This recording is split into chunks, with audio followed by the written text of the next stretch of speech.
हरियाणा विधानसभा चुनाव के लिए जो वोटिंग की तारीख है उसमें अब 1 महीने से भी कम का वक्त रह चुका है। ऐसे में बीजेपी और कांग्रेस दोनों ही पार्टी अपनी अपनी जीत के दावे कर रहे हैं। इसके अलावा जो अन्य पार्टियां हैं उनमें जेजेपी है, वो भी जीत के दावे कर रही है।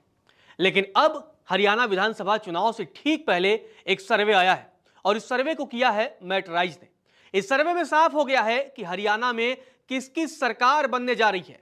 क्या कांग्रेस 10 सालों बाद सत्ता में वापसी कर पाएगी या बीजेपी लगातार तीसरी बार प्रदेश में सरकार बना पाएगी? एक ये बड़ा सवाल है और इस ओपिनियन पोल में बहुत कुछ साफ हो गया है। इस सर्वे में बहुत कुछ साफ हो गया है कि किस पार्टी को जीत मिलने की संभावना है। हालांकि आपको बता दें, ये ओपिनियन पोल ही है, ये एग्जैक्ट नहीं है और ये लोगों से बातचीत के आधार पर जो सर्वे किया गया है ये उसी के आंकड़े हैं। लेकिन इसमें देखिए किस तरीके से किस पार्टी की सरकार बन सकती है, चलिए आपको बताते हैं। लेकिन उससे पहले यह बताते हैं कि मुख्यमंत्री की रेस में कौन सा नाम आगे है। क्या नायब सिंह सैनी के नाम पर लोग सहमत हैं या भूपेंद्र सिंह हुड्डा बाजी मारेंगे या कोई और नेता इस मुख्यमंत्री की रेस में आगे है, चलिए आपको बताते हैं। तो सबसे पहले बात करते हैं कि सीएम की रेस में कौन आगे है। उसमें आप देखिए नायब सिंह सैनी के पक्ष में 31% लोग हैं। 31% लोगों का मानना है कि नायब सिंह सैनी जो है वो मुख्यमंत्री की रेस में ज्यादा आगे हैं। उनके मुकाबले अगर देखें, कांग्रेस के जो दिग्गज नेता हैं, पूर्व में मुख्यमंत्री भी रह चुके हैं, भूपेंद्र सिंह हुड्डा के पक्ष में 29% लोगों का समर्थन है। इसके अलावा दुष्यंत चौटाला जो कि डिप्टी सीएम रह चुके हैं और अब बीजेपी से अलग हो चुके हैं, उनकी पार्टी बीजेपी से अलग हो चुकी है, एनडीए का साथ छोड़ चुकी है। दुष्यंत चौटाला के पक्ष में 8% लोग हैं, यानी 8% लोगों का मानना है कि जो मुख्यमंत्री की रेस है उसमें दुष्यंत चौटाला आगे हैं। तो ये जो सर्वे है उसको मैटराइज ने किया है। चलिए अब आपको वो आंकड़े दिखाते हैं जिसमें सीटों की बात की गई है, जिसमें वोट की बात की गई है। आखिर हरियाणा में किसकी सरकार बनेगी, तो चलिए आपको बताते हैं हरियाणा में किसकी सरकार। ये एक बड़ा सवाल है और इसी को लेकर के सर्वे किया गया है। तो आप देखिए, अगर सबसे पहले भारतीय जनता पार्टी की अगर बात की जाए तो 90 सीटों वाले हरियाणा में बीजेपी को कुल 33 से 38 सीटों पर जीत मिल सकती है, यानी बहुमत के आंकड़े से बीजेपी पीछे रह सकती है। वोट शेयर की अगर बात की जाए तो भारतीय जनता पार्टी को 35.6% वोट शेयर मिल सकते हैं। कांग्रेस की बात की जाए तो कांग्रेस हरियाणा की सबसे बड़ी पार्टी बनकर उभर सकती है और कांग्रेस नंबर वन पार्टी बन सकती है हरियाणा के विधानसभा चुनाव में। 36 से 41 सीटों पर कांग्रेस के उम्मीदवारों को जीत मिल सकती है। इसके अलावा 32.4% जो वोट शेयर है वो कांग्रेस के पक्ष में जा सकता है। अब बात करते हैं जेजेपी की। जेजेपी के पक्ष में 2 से 5 सीटें जाने की संभावना है, यानी बड़ा झटका जो है वो दुष्यंत चौटाला की पार्टी जेजेपी को लगता हुआ दिख रहा है। और आप देख रहे हैं कि हरियाणा विधानसभा चुनाव के बीच ही बहुत सारे ऐसे नेता हैं जो जेजेपी का साथ छोड़ रहे हैं। दुष्यंत चौटाला अब अकेले पड़ते हुए भी दिखाई दे रहे हैं और इस बीच सर्वे में उनको 2 से 5 सीटें मिलने की संभावना है। अगर जेजेपी के वोट शेयर की अगर बात की जाए तो 8.8% वोट शेयर जेजेपी के पक्ष में जा सकते हैं। इसके अलावा अगर अन्य उम्मीदवारों की बात की जाए तो 6 से 11 सीटों पर अन्य के उम्मीदवार जीत हासिल कर सकते हैं, जबकि अन्य को कुल 23.2% वोट जो है वो मिल सकते हैं।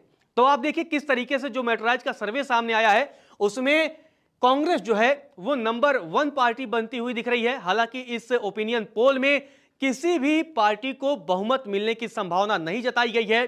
90 सीटें हैं जैसा कि हमने आपको बताया और इसके लिए जो बहुमत का आंकड़ा है वो 46 सीटों का है। तो जो 46 सीटों का जादुई आंकड़ा है उस तक कोई भी पार्टी फिलहाल इस ओपिनियन पोल में पहुंचती हुई दिखाई नहीं दे रही है। लेकिन कांग्रेस आप देखिए किस तरीके से 36 से 41 सीटों पर जीत हासिल कर सकती है। इसके अलावा बीजेपी 33 से 38 सीटों पर जीत हासिल कर सकती है। हालांकि कांग्रेस लगातार ये दावा कर रही है, जिस तरीके से किसान आंदोलन हो या फिर पहलवानों का प्रदर्शन हो, और अब विनेश फोगाट खुद भी कांग्रेस में आ चुकी हैं और वो जुलाना से चुनावी मैदान में भी हैं, तो कांग्रेस पूरा माहौल बनाने में जुटी हुई है और वो दावा भी कर रही है कि वो पूर्ण बहुमत हासिल करने जा रही है। जबकि बीजेपी ये भी दावा कर रही है कि वो लगातार तीसरी बार सरकार बना लेगी। लेकिन ऐसे में जो मैटराइज का ओपिनियन पोल है उसमें कांग्रेस नंबर 1 पार्टी बनकर उभर रही है। हालांकि एक बड़ा जो मुद्दा यही है, एक बड़ा सवाल यही है, किसी भी पार्टी को जो है वो पूर्ण बहुमत मिलता हुआ नहीं दिखाई दे रहा है। अब बात करते हैं कि अगर कांग्रेस की सरकार बन जाती है तो कांग्रेस में सीएम की रेस में कौन आगे होगा। क्योंकि आप देखिए किस तरीके से पिछले कई दिनों से आप देखेंगे, खासकर जब से हरियाणा चुनाव का जो माहौल है वो गर्म हुआ है, भूपेंद्र सिंह हुड्डा हो, कुमारी शैलजा हो, इसके अलावा रणदीप सुरजेवाला हो, ऐसे तमाम जो नेता हैं वो लगातार कहीं ना कहीं अपनी जो दावेदारी है वो मुख्यमंत्री के लिए पेश कर रहे हैं। ऐसे में अगर राज्य में कांग्रेस की सरकार बन जाती है तो कांग्रेस का ऐसा कौन सा नेता होगा जो मुख्यमंत्री बनेगा, उसको लेकर के भी मैटराइज ने सर्वे किया है। आप देखिए इस रेस में लोगों के मुताबिक भूपेंद्र सिंह हुड्डा सबसे आगे हैं। 41% लोगों का यह मानना है कि अगर कांग्रेस की सरकार बनती है तो भूपेंद्र सिंह हुड्डा को मुख्यमंत्री बनाया जाना चाहिए। इसके अलावा रणदीप सुरजेवाला के पक्ष में कुल 20% लोगों ने अपना समर्थन दिया है। कुमारी शैलजा के पक्ष में 19% लोगों ने समर्थन दिया है। आपको बता दें 2019 से लेकर के 2022 तक कुमारी शैलजा हरियाणा कांग्रेस की अध्यक्ष भी रह चुकी हैं, प्रदेश अध्यक्ष भी रह चुकी हैं। और ऐसे में आप देखिए इस रेस में भूपेंद्र सिंह हुड्डा, सुरजेवाला और कुमारी शैलजा, ये जो रेस है इतने लोगों के बीच में, उसमें भूपेंद्र सिंह हुड्डा बड़े अंतर से, मतलब आप देखिए सुरजेवाला को जहां 20% है वहां भूपेंद्र सिंह हुड्डा के पक्ष में 41% लोगों का समर्थन है, यानी दोगुने से भी ज्यादा है। और कुमारी शैलजा कहीं ना कहीं तीसरे नंबर पर इस रेस में मैटराइज सर्वे के मुताबिक दिखाई दे रही हैं। हालांकि अब बड़ा सवाल तो यही होगा कि अगर कांग्रेस की सरकार बनती है तो कौन सीएम होगा, उसको लेकर के भी जो पार्टी आला कमान है वो कहीं ना कहीं उसकी टेंशन जरूर बढ़ेगी और ये दिलचस्प होगा। लेकिन उससे पहले बड़ा सवाल यही है कि जब 5 अक्टूबर को लोग जो है हरियाणा चुनाव के लिए मतदान करने जाएंगे तो किसके पक्ष में मतदान करेंगे। 8 अक्टूबर को नतीजे आएंगे, तभी साफ होगा कि हरियाणा में किस पार्टी की सरकार बनेगी। नमस्कार, मैं हूं मानक गुप्ता।